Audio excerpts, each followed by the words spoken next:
मंत्री महोदय, ह्या बाजूला उजवीकडे. Excuse me sir. सर एक प्रश्न. Sir please. मंत्री महोदय एक प्रश्न सर.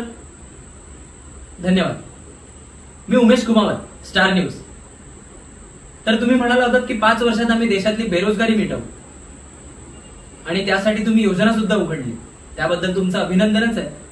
पण माझ्याच भावाने त्याच योजनेसाठी अप्लाय केलं आणि अजूनही तो बेरोजगारच आहे. याचा नक्की अर्थ काय समजायचा? बरं, तुम्ही शेतकऱ्यांचं कर्ज माफ करणार होते, पण अजूनही आमचा शेतकरी बँकेच्या बाहेर रांगेतच उभा आहे. आणि रस्ते करायचे होते ना तुम्हाला गुळगुळीत. गुळगुळीत तर माहित नाही, पण एकदा आमच्या इथे या. नाही, आवर्जून या आणि रस्त्याची कंडिशन एकदा बघा. अहो तुम्हाला सांगतो, त्या रस्त्याची फार गाळण झाली. तो मदन चहावाला आमच्या इथला काय फर्स्ट क्लास चहा बनवतो माहितीये.